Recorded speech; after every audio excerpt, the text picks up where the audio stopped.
Hey, friends, welcome to Wednesday night. And glad to always to be able to spend this time with you. We're going to dive right in because I got a lot of stuff tonight. We are still in Romans chapter 12. We spent the last couple of weeks talking about how to love our friends well, the people that we like. And now we're going to spend a couple of weeks talking about how to overcome evil with good and love people that are not so nice to us. That's a fun one. I'll look forward to this. I'm sure you had it circled in your calendar. But before we talk about that, I want to talk about some bad days. I keep finding things on the interwebs about people having bad days, so I'm going to show them to you. So here we go. Thank you for getting through almost live last week. We appreciate our Wednesday nights, and I didn't want to skip it, but I also wasn't going to skip my dad's birthday dinner. So we had a great time, had some good prime rib, and we are back live tonight. It is 7:01, just to prove that I'm live. All right. let's do this. Okay, bad day. When you hear a noise in the garbage disposal and it is it looks like a wedding band, that is not a good day. I don't think that's going to be fixed. Nor we've had a lot of course, my partner in crime, Reverend Brian Spicer. Is it really live? Yes, it is. All right. Bad when you're in the elevator and your AirPod falls down the shaft. We've seen a lot of misplaced AirPods or melted AirPods or throwing the toilet AirPods. This is another tragedy happened there. Another tragedy when your smartwatch goes through the wood chipper. Not great. Or your phone gets dropped in motor oil. Bad day. Or you're so strong. Brian Spicer's been working out. So one of these days he's just going to rip the door handle right off when he's getting into his car, just like that. It's tough when your ring leaves a stain on your finger. I guess it's almost like a tattoo. Some people get tattoos where the wedding ring is.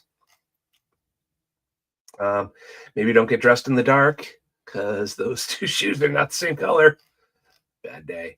This is, you find $100 bill and then you find out for motion picture use only. So apparently they have $100 bills for the movies. That is not going to buy you anything. You go to open a brand new bag of bread and there is a spider inside it. That bread is no good. Here you go. You entered the wrong pin 5 times. It says try again in a whole bunch of seconds. It's about 14 years. So you've locked it a very long time. Oh, here you go. You're in a very old elevator and it's stuck. That is not, the newfangled elevators. You can call somebody. They have those hatches in the top that you can just jump out of. Although they make it look easier in the movies than it really is. Anyway, being stuck in an old elevator, not good. Or when your stairs collapse when you're leaving for work, that's a bad day. When you didn't realize the tea kettle you're using was an electric one, so you put it on the burner, not good. We've seen these over the last couple of weeks when you're eating something and then find little critters in them.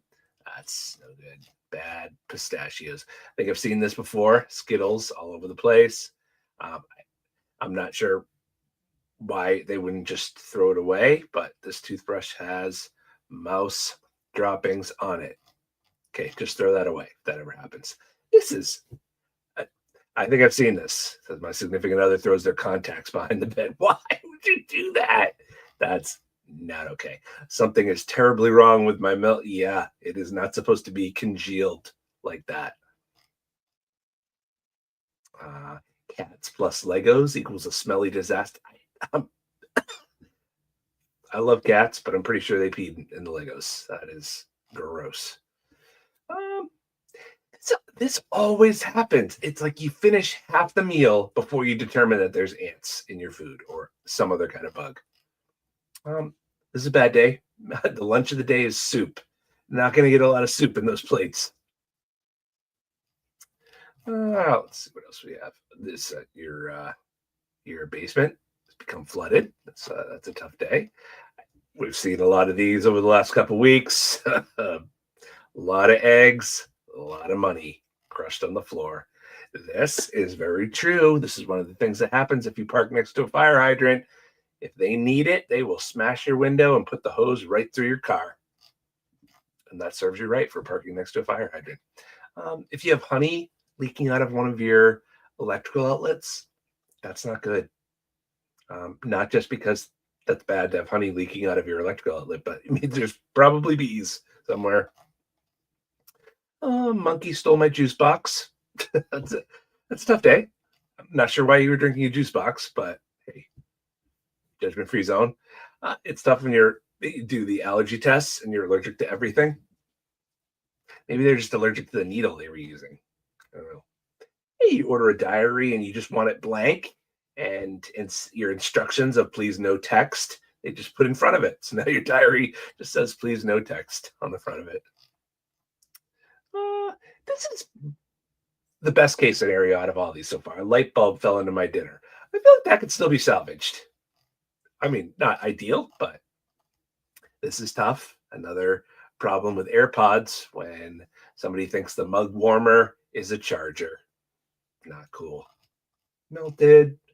Having a cigarette in your pizza box. That's kind of gross.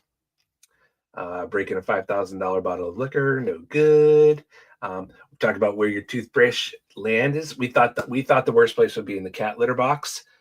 In the toilet cleaning brush might be just as bad, if not worse. I'm just here to help everybody. So again, there's honey leaking out of your wall outlet. Bad day. When a bird drops a shell in your car and cracks your moon roof, that's no good. Again, not going to recover financially from eggs. Hey, go to get your bike helmet on and a bird has built a nest in it. Forget the mug and the Keurig. That's a tough day. It's tough when your cat licks all the frosting off your cake. Irons.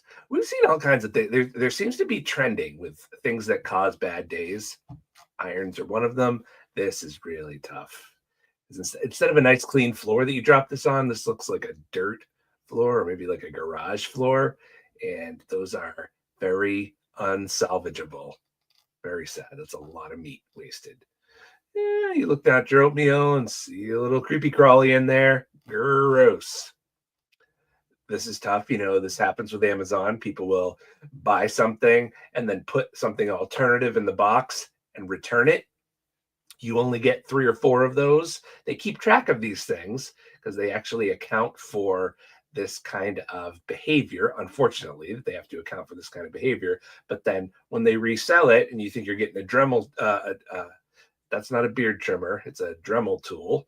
But anyway, there's a potato in there. Not cool. Fleas. And find out you're allergic to fleas. I thought everybody's allergic to fleas.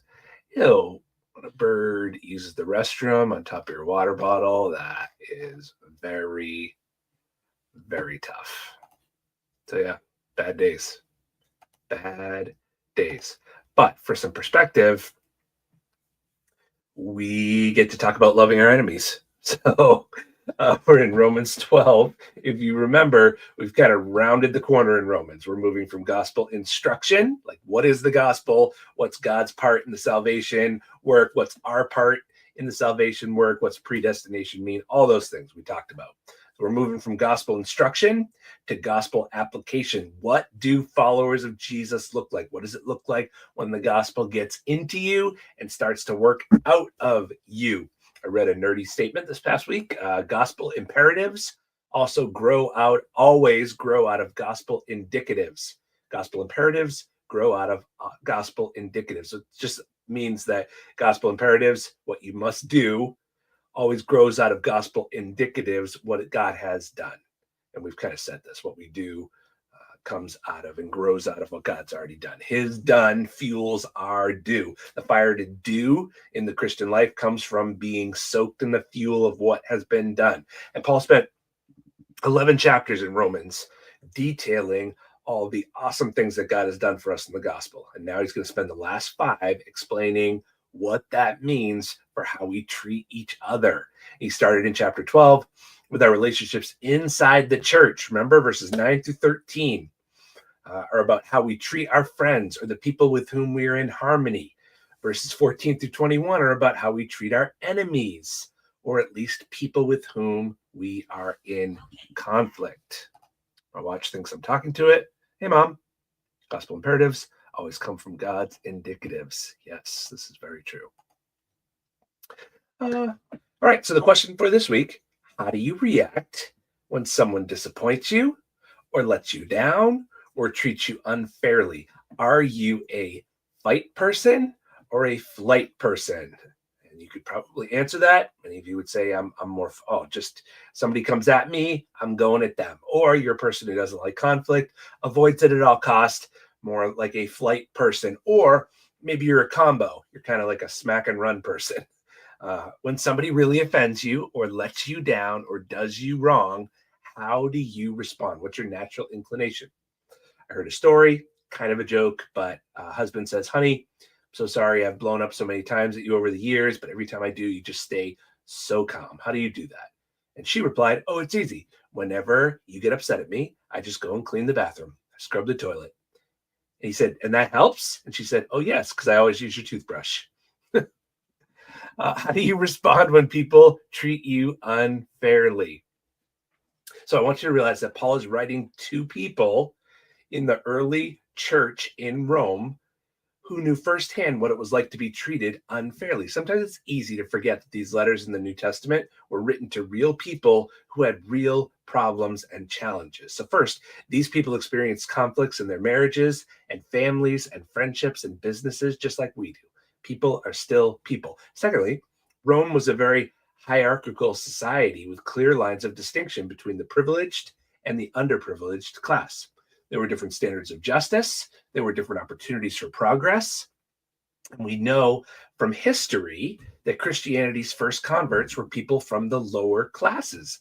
How do you know that, Russ? Well, you can see in Paul's letters, he frequently references to working with your hands, which would be the lower classes that did that, which means that most of the people he was writing to dealt with unfair treatment and discrimination on a very regular basis. Finally, we know that persecution in Rome was picking up, culminating in the beheading of Paul. He went to Rome ultimately to lose his life, to be a martyr for Jesus, and the murder, feeding to the animals in the Colosseum a lot of times of some of the original recipients of this letter. So these people knew conflict. They knew unfair treatment. So what is Paul's counsel going to be to these people who feel wrongly and unjustly treated? Let's read it. All right, so this is verse 14 through 21. So it says, bless those who persecute you, bless and don't curse them. Rejoice with those who rejoice, weep with those who weep. Live in harmony with one another. Don't be haughty or proud, but associate with the lowly or humble. Never be wise in your own sight. Repay no one evil for evil, but give thought to do what is honorable in the sight of all. If possible, so far as it depends on you, live peaceably with all men. Beloved, never avenge yourselves, but leave it to the wrath of God, for it's written, vengeance is mine, I will repay, says the Lord. To the contrary, it says, if your enemy's hungry, feed him. If he's thirsty, give him something to drink, for by doing so, you will heap burning coals on his head. And then finally, verse 21, don't be overcome by evil, but overcome evil with good. Those are a packed bunch of verses, and easy to read, hard to do and to put into application in our lives. So his summary of the whole matter: don't be conquered by evil, but conquer evil with good. The word conquer is a military term in Greek. Some translations say overcome or overpower. It shows us that evil is something in the world we're in a battle with, and there's a way to win and there's a way to lose. And Paul recognizes two battlefronts. The other person is doing the evil to you, but also in you, because he knows the evil done to you can cause evil to grow in you. When you fight evil with evil, Paul's explaining, evil wins in you and in others. So don't fight evil with evil, but overcome evil with good. 4 ways we do that. 4 ways you can overcome evil with good. Number 1, don't avoid the offender. Don't avoid the offender. And this comes with an asterisk, which I will explain in a little bit. But this is verse 18. So it said, if possible, as far as it depends on you, live at peace with everybody. So, very important asterisk. I want to start here, though, because for many people, the way to deal with difficult people is just to cut them off. You got a friend causing problems in your life? Cut them out. Somebody in your small group says insensitive things? Leave and find a new small group, right? Oh, that's easy. Someone at work doesn't understand or respect your faith? Avoid them. Tired of being made fun of in the classroom or the public square? Like, withdraw into your Christian bubble. Parents in your friend group not raising their kids the way you like? Surround yourself with people who make you feel safe and comfortable. This is enthroned advice in our society. If you type in how to be happy in our collective consciousness, like Google, or I guess now it would be Chat GPT, like the AI, one of the articles you may find was 3 ways to be happy always. Some priceless gems in there, including compliment yourself often. Yes, if you want to be happy all the time, compliment yourself all the time. Another one's this: seek out positive relationships with happy, optimistic, and cheerful people. Sounds good so far. If you're struggling with your current relationships, seek out new ones. In other words, the moment people get difficult, try deleting them and replacing them. And that's what some people do. They cut off those people who offend them. And if you're in a situation where you can't do that, maybe you're married to the person who's offending you and you don't want to go through the messiness of divorce, or you live in the same house with them, or you work with them, or you're part of the same friend group with them. What we can do, and not we should do, but we can do, is we can cut them off by withdrawing relationship from them. Give them the silent treatment, so to speak. You may physically still be in their presence, but you've withdrawn relationship from them. And you might even feel like that you're obeying this passage and living in peace with that person. That is not what Paul is saying here. This whole passage is about pursuing relationship and overcoming evil in other people, sometimes with your acts of good. When you think about that, denying somebody your presence is like the ultimate punishment.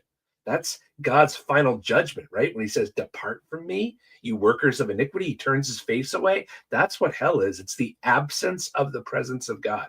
That's what you do when you give somebody the silent treatment. You're not worth a relationship with me. The gospel, by contrast, sends people out into the world to love people as you have been loved, to love people who often make themselves difficult to love. Here's one of the most important marriage lessons to learn. One of God's primary purposes in marriage. Tim Keller talks a lot about this. He says one of God's primary purposes in marriage is to teach you to love difficult people. Newsflash, guys, God's primary purpose for your spouse in marriage was to teach them to love a difficult person. And that person is you. There's no one whose sin AJ sees more clearly than mine. And there's a lot to deal with. Like, you all see me preaching sermons, but I can be very difficult to live with.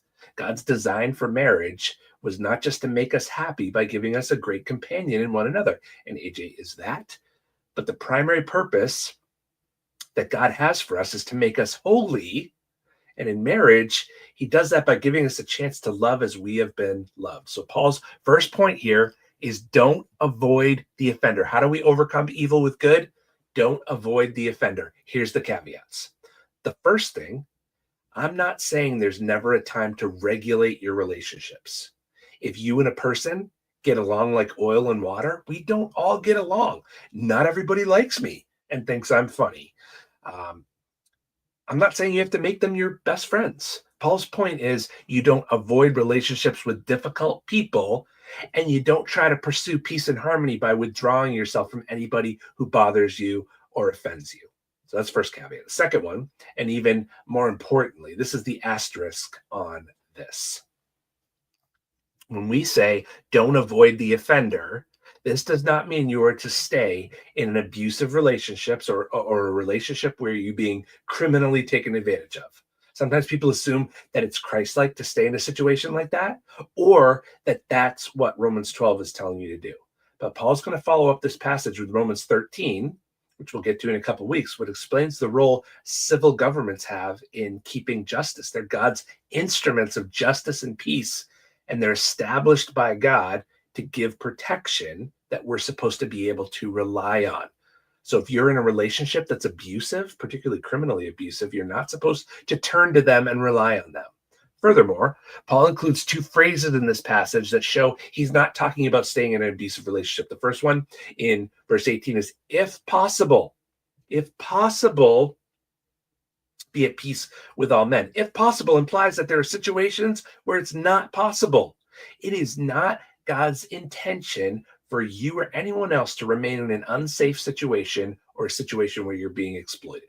Not God's intention. The other phrase that shows you that Paul is not talking about staying in an abusive relationship is in verse 9, where Paul says, detest what is evil, cling to what's good. True love, when we talked about that verse, we said desires the spiritual health of the other person. It desires them to be rid of evil. So staying in a relationship where you allow somebody to abuse you or exploit you is not helping them get rid of evil. Tim Keller said, enemies or abusers may be so dangerous that to have anything to do with them is to invite them to sin. In that case, the good you can do them is to stay away from them. Of course, we need to discern, he says, our motive for staying away. Is our staying away a form of payback, or it is a measured response aimed at blessing them? There are difficult situations, and it's almost impossible for me to address in a general way like this. So if you ever have questions about this, or if you're in a relationship like this, please reach out for some help and some clarity. One of Jesus' most recognized teachings is particularly helpful here in talking about dealing with our enemies. It's one a lot of people recognize as coming from Jesus, but a lot of people don't really understand it. Matthew 5, verse 39 says, if somebody slaps you on the right cheek, turn to him the other one also. And it begs the question, what does that mean? If somebody's physically attacking you, so you just stand there and keep taking it? Like, all right, I turned both cheeks. Now what? Like, find something else to hit? No, a couple things. The person hitting your cheek is not trying to kill you. No school of martial arts tells you to go for the cheek. This is not really about physical violence at all. In Jewish thought, so when Jesus was explaining this and telling this truth, the face signifies relationship. So for a Jew, slapping the cheek is insulting the relationship. We're not talking about a physical power relationship where somebody is attacking or abusing you. When somebody sins against the relationship, you have three choices. You can strike back, like go for their cheek. You hit me, I hit you. You can offer them the same cheek, like keep taking it and never confront it. And what will happen is you'll eventually lose control, or you'll lose all affection for them. Or you can turn the other cheek. You turn to them, the other side of your face, in an attempt to reestablish the relationship. I want to have a relationship with you, and I'm ready to forget about your insult and not smack you back. And we can have a new relationship that doesn't involve you smacking my cheek all the time, right? That's where that line between allowing somebody to continually and willfully abuse you, no good. But we also are told to try to reestablish relationships. There are times where we hurt each other. One thing I tell our church community all the time is I want us to be close. We say Wednesday night with the best of friends, like I want us to have deep relationships with each other. I believe the community is super important. Here's the thing. When you have deep relationships with people, the more time that you spend with each other, you're going to say things and do things that hurt each other. Now, what I would protect you against as your pastor is somebody that is willfully and purposely hurting you over and over again. That we don't allow. But things happen. We are human beings. We say the wrong things. And if somebody hurts you unintentionally, this is an opportunity for us to show forgiveness and for us to reestablish the relationship. There are times, like I said, there are people that you may just not get along with really well. You may have to establish some boundaries in the relationship, but we are supposed to be looking to overcome evil with good. So it's easier to avoid things, but in this passage of scripture, the way to overcome evil with good is don't avoid the offender. I'll give you quickly number 2 that you can start looking for. Word 2 next week. The number 2 is stay out of the judge's chair. What does that mean? Verse 17 says, don't repay anyone evil for evil. And then it says, don't avenge yourselves in verse 19. Leave room for God's wrath because vengeance belongs to God. Never take vengeance in your own hands, not against your spouse who is insensitive and uncaring after you had a hard day, not against your brother or sister. Maybe somebody borrowed your favorite pair of jeans without asking, not against the guy at work who spread gossip about you, not against the parent who disrespected you or the child that's made your life unfairly hard, not even against the person who's committed a crime against you. We are not the judge. We are not supposed to repay evil for evil. And we'll talk about that a little bit more because, again, like all of these things, like the first one, there's some nuance to this, right? There is, if at all possible, if be at peace with all men. There are some situations. God understands that in an imperfect world, there are times where it just isn't possible. But for the most part, we're not supposed to latch on to the if at all possible, like the exceptions. We're supposed to latch on to the rule, which means because God has loved us. The truth of the gospel is God loved us when we didn't deserve to be loved. God saved us when we didn't deserve to be saved. God gave us his righteousness when all we had was our brokenness. And so how that transforms our lives is we are looking to be part of his rescue mission to the world, to be repaying evil with good, which is one of the main things that made the early church so attractive to the world. It's why the gospel spread so quickly and so far into the world, because these people lived differently. When people came at them, they responded with patience, they responded with grace, and they were different because the love of God has changed them. So we repay evil with good. That's our mission. All right. Talk about it a little bit more next week. We'll give you the rest of number 2 and then number 3 and 4. Hope you all have a fantastic week. You saw Brian Spicer here. Loves verse 21, overcome evil with good. As Brian Spicer is going to be with us again. He's helping me with the Philippians series. So he will be with us at Brookridge this Sunday. Very exciting. Going to be great.